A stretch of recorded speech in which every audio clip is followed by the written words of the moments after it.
মূল উদ্দেশ্য ছিল নির্বাচনটা যেন শান্তিপূর্ণভাবে, সুষ্ঠুভাবে এবং নিরপেক্ষভাবে এবং উৎসবমুখর হতে পারে।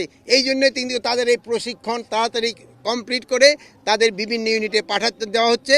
তারা এই আগামী 12ই ফেব্রুয়ারি যে আমাদের জাতীয় নির্বাচন, এই নির্বাচনে তারা অংশগ্রহণ করবে। এই যে নির্বাচনে যারা বিশৃঙ্খলা সৃষ্টি করবে তাদের জন্য এদের ফোর্সের সংখ্যা বাড়ানো হচ্ছে এবং কেউ বিশৃঙ্খলা সৃষ্টি করতে পারবে না। আপনারা যদি সবাই সহযোগিতা করেন, নির্বাচন খুব শান্তিপূর্ণভাবে হয়ে যাবে।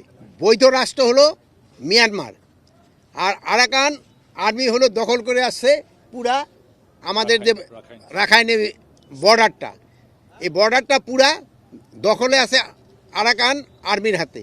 মিয়ানমার আর্মি কিন্তু বর্ডারে নাই। এই জন্য আমাদের একটা তো সমস্যা ডেফিনেটলি হচ্ছে। বাট আমাদের যোগাযোগ হলো মিয়ানমার সরকারের সাথে। তা আমাদের কোনো কিছু হলে আমরা প্রতিবাদ জানাই মিয়ানমার সরকারকে।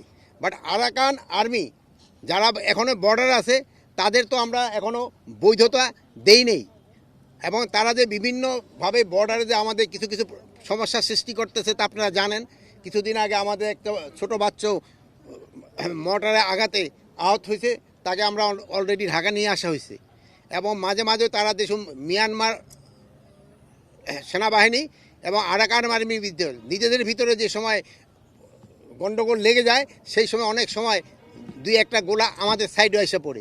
এই জন্য আমরা প্রতিবাদ করছি এবং এটা যেন ভবিষ্যতে না আসে, এই জন্য আমরা সব ধরনের প্রস্তুতি নিচ্ছি। আর ওই দূরে থেকে যদি তারা ওই বিভিন্ন ধরনের কি বলে বক্তব্য দিচ্ছে, যদি তাদের এত সাহস থাকে তো দেশে এসে তো দিত। যারা পালায় আছে অন্য জায়গায়, ওখান থেকে তো পালায় আছে, চোর তো অনেক কিছু বলতে পারে, তারা পালায় আছে, পালায় ওখান থেকে বলতেছে, তাদেরটা কেউ শঙ্কিত হবে নাকি?